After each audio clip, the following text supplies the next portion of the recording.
Omegle, o Omegle como todos le decíamos, apareció en el internet como un refugio diseñado para conectar a extraños mediante un simple chat, sin juicios de ningún tipo. Para su joven creador, representaba el lugar seguro que no encontraba en el mundo real, permitiendo interacciones aleatorias al instante con un simple botón. Pero claro, esa libertad no tardó en abrir las puertas al caos y a peligros de internet que nunca pudo contener. Luego, con la llegada del video, Omegle se enfrentó a un acoso sistemático de depredadores al acecho de menores y una falta de moderación humana lamentable. Incluso sus algoritmos de detección eran tan vagos ante una tecnología que operaba a diario con miles de usuarios. Y lo más grave es que el sistema de etiquetas para encontrar a gente con tus intereses fue lo que terminó facilitando que criminales filtraran a sus posibles víctimas con precisión. Simplemente se transformó en una pesadilla legal imposible de ignorar. Por eso, hoy veremos cómo uno de los chats anónimos más famosos de internet pasó de ser un proyecto noble a desaparecer por toparse con lo peor de la humanidad en internet.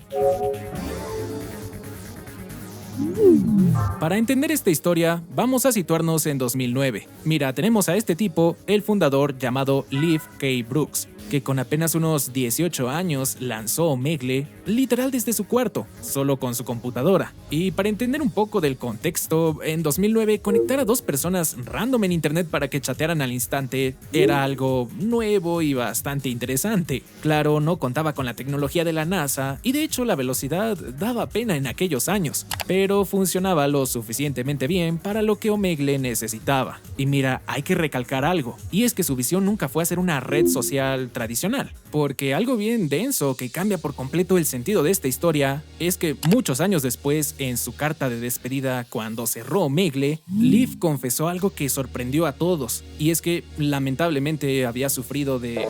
Y claro, como imaginarás, cuando alguien tan joven vive ese trauma, socializar en el mundo físico real debe sentirse como una vulnerabilidad en todo momento, ¿sabes? Por eso, irónicamente, él veía el internet como el único lugar seguro donde podía interactuar con personas distintas de todo el mundo, sin que le hicieran daño. Pues digo, solo entrabas como extraño 1 y el otro era extraño 2, completamente aislados. Pero como veremos más adelante, la realidad es que esto fue demasiado peligroso. Y mira, si no lo sabías, en su inicio, Omegle era bastante más chafa. Solo tenías el chat de texto y sin cámara web ni audio. En cierto modo, ese era su atractivo porque no había perfiles para chismear, ni historial de la persona que revisar porque todo esto, en cierto modo, te quitaría la seguridad para hablar con las personas. Sí, algo muy de gente que somos introvertidos, ¿sabes? Además, el sitio daba la sensación como si fuera un tragamonedas y una apuesta a la vez, porque cada conexión era completamente aleatoria y no sabías con quién te ibas a encontrar del otro lado. Podría ser el tipo más agradable del mundo con el que hasta compartirías intereses pendejos o, claro, un completo troll de internet, pero no había problema. Si en 5 segundos no te convencía, simplemente le dabas a siguiente y listo, ya andabas con alguien nuevo. La idea de Omegle fue tan exitosa que un solo mes después de su lanzamiento ya tenía más de 150,000 visitas por día. Como ya te esperas, a quien más le pegó esto fue a los adolescentes, porque pues tiene todo el sentido. A esa edad, tu círculo social se siente como una jaula donde todos te juzgan y todos son unos pendejos menos tú y así, ¿no? Te preocupa bastante más lo que la gente pudiera pensar de ti. Según mi psicólogo, que es ChatGPT, en serio, no lo usen para eso. Bueno, hay algo en psicología que se llama el efecto de desinhibición online. Y es que básicamente cuando nadie sabe quién eres y ni hay consecuencias a la vista, tus barreras morales se relajan por completo y el anonimato se vuelve literal un permiso para portarte mal. Omegle te prometía un anonimato y libertad total, y sí, eso también era un arma de doble filo. Mientras Omegle era solo un chat de texto, podemos decir que el desastre se contuvo, pero esto no fue mucho tiempo, ya que todo cambió cuando llegó el video a la plataforma. Lo curioso aquí es que ni siquiera fue una decisión planeada originalmente, más bien Leif se vio obligado a implementarla, ya que a finales de 2009, un tipo ruso de 17 años lanzó el también famosísimo Chat Roulette, cosa que estaba bajándole los usuarios a Omegle muy rápido. Pero Leif fue aún más veloz y ya en 2010 implementó el video chat para para no quedar sepultado por la competencia. Y es con el video que Omegle explotó. Primero se hizo popular en sitios como Reddit hasta llegar a cosas más mainstream como YouTube. Luego la cultura pop hizo el resto, ya que parece surrealista, pero te podías topar a Mac Miller o no sé, a Snoop Dogg interactuando con desconocidos desde sus casas. Y para quienes crecimos consumiendo internet en español, no era raro desear encontrarte a el Rubius en modo racista, por ejemplo, o a cualquier otro youtuber de la época que en ese momento eran básicamente celebridades de internet, como cualquiera del Wherever Tomorrow Crew o Fernand Flo. Aunque siendo honestos, como en casi todas las cosas, la verdad es que Omegle explotó primero en el internet angloparlante y poco después se volvió un fenómeno global. Pero al introducir video, llegaron más responsabilidades. Moderar chats de texto ya era difícil, ahora moderar video en vivo era otro nivel de locura. La plataforma intentó moderar con inteligencia artificial, pero no funcionó. La razón era tanto técnica como económica, porque procesar video a esa escala en servidores centrales habría costado una fortuna. Así que Leaf usó tecnología peer-to-peer, como en un torrent, es decir, el video iba directo de tu computadora a la del extraño. Eso hacía que Omegle operara casi a ciegas, dependiendo de capturas automáticas en imagen del video, difíciles de interpretar porque, claro, dime cómo una IA de esos años iba a detectar abuso o agresión psicológica solo viendo una imagen. Cuando la policía, digamos, ya en un caso como los que veremos más adelante, o una familia, pedían evidencia, realmente Omegle no tenía mucho que entregarles, dejando nuevamente un sitio atractivo para depredadores. Cuando ya nos metemos a temas de seguridad infantil en internet, es bastante complicado y si bien Omegle nunca fue un sitio para niños, y hasta al entrar te advertía que debías tener al menos 13 años y permiso de tus padres. Luego, en 2022 cambió y exigía ser mayor de 18 años sin excepción. Pero esas advertencias no servían para nada porque podías saltarlas cliqueando en aceptar, sin comprobar tu edad realmente. Yo lo veo más bien como que era un escudo legal para Omegle, aunque ese aviso importa poco para defenderte si tus herramientas son tan pendejas, ¿sabes? Pero aquí vale la pena ser justos porque en 2014 introdujeron el Dorm Chat, una función para que estudiantes chatearan usando su correo institucional. Además, Omegle intentó dividirse en una sección monitored, supuestamente vigilada, y una unmoderated. El problema es que en 2022 admitieron que tenían 3 moderadores humanos para video y uno para texto, en una plataforma con hasta 40,000 usuarios conectados al mismo tiempo. O sea, 3 güeyes para eso, mejor nada, ¿sabes? Y ya que estamos hablando de esto, hay un término que debemos mencionar: capper.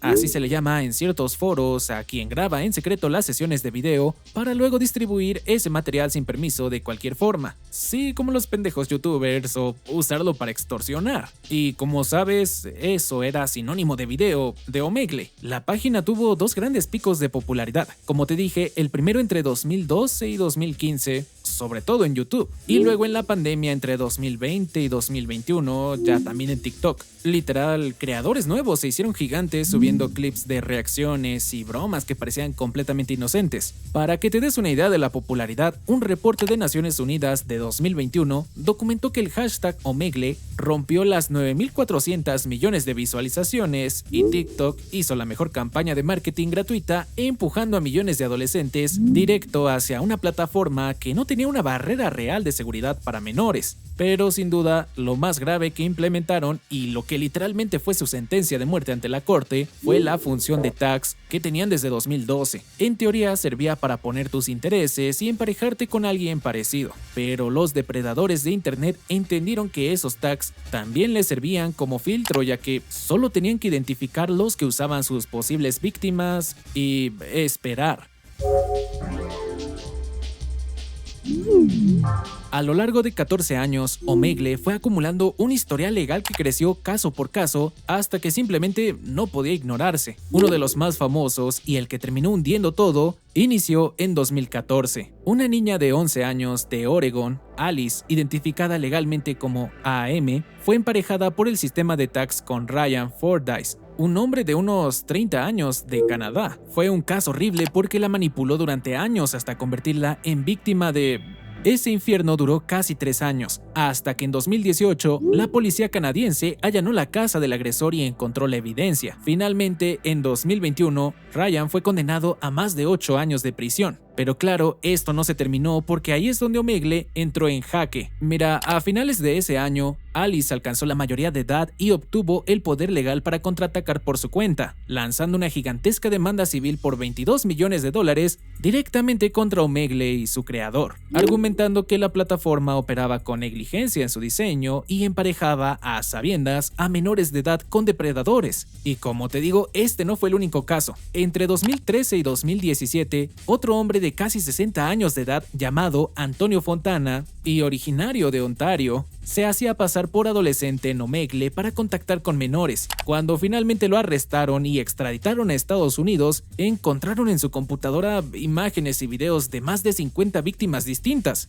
y fue finalmente condenado a 30 años de prisión. Aún así, fuentes de internet aseguran que hubo más de 50 casos relacionados a este tipo de abusos, y aún así, seguro que hubo muchos más que nunca llegaron a una corte, ¿sabes? Pero o sea, güey, estamos hablando de más de 50 casos. No sé qué esperaban para cerrar esa madre. Mira, afortunadamente en 2020, tanto Google como Apple expulsaron la aplicación de Omegle de sus tiendas, fundamentando que exponía a menores a comportamientos inapropiados. Un año después, un reporte de las Naciones Unidas informó que un equipo encubierto dedicado a documentar entró a Omegle y en solo 2 horas fue emparejado con decenas de menores, algunos incluso de 7 u 8 años, dentro de una sección sin moderación donde claramente no debían estar. Básicamente, niños expuestos a adultos degenerados haciendo exactamente lo que te imaginas, que por cierto era muy común de encontrarte. En noviembre de 2023, tras llegar a un acuerdo extrajudicial en el caso Alice, Liv publicó en Omegle su famosa carta para apagar todo. 14 años después de haberlo lanzado desde su cuarto en Vermont, la plataforma dejaría de existir.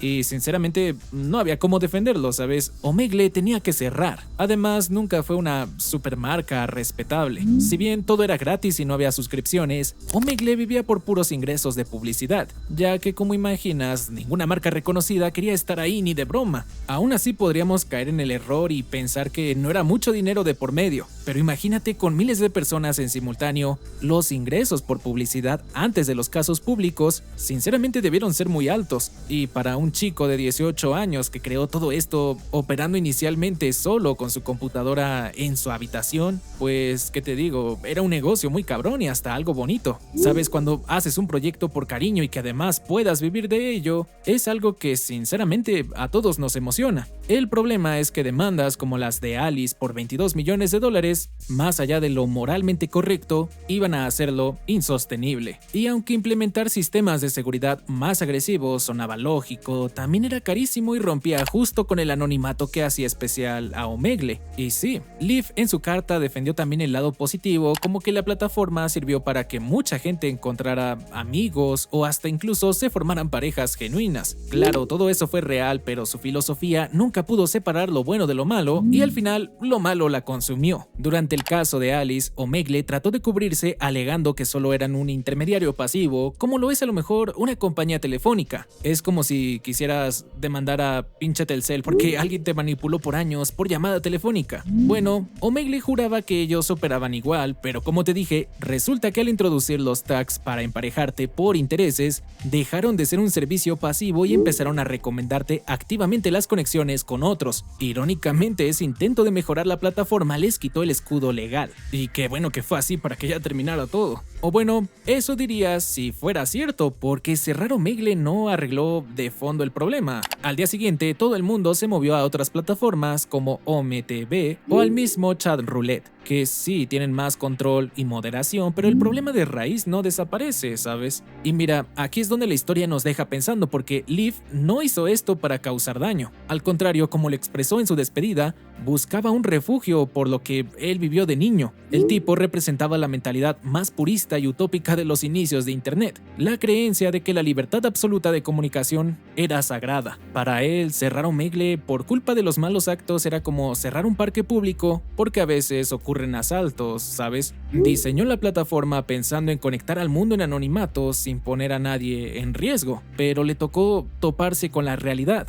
En el mundo hay gente muy mala y no puedes huir de ella en internet. Y si construyes un sistema donde cualquiera puede llegar a cualquiera sin barreras reales, claro que pones en riesgo a gente. Y por más nostalgia que nos dé recordar esos momentos de 2013 o la ilusión pendeja de encontrarte a un youtuber famoso, ya era hora de desconectar el server. Pero bueno, me interesa saber qué opinas tú de todo esto. ¿Llegaste a usar Omegle en su época dorada? ¿Cuál fue la cosa más random o chistosa que te tocó ver? Déjame saberlo acá abajo en los comentarios. Muchas gracias por llegar hasta acá y no te vayas, te recomiendo este otro video para seguir más o menos con el tema. Nos vemos allá.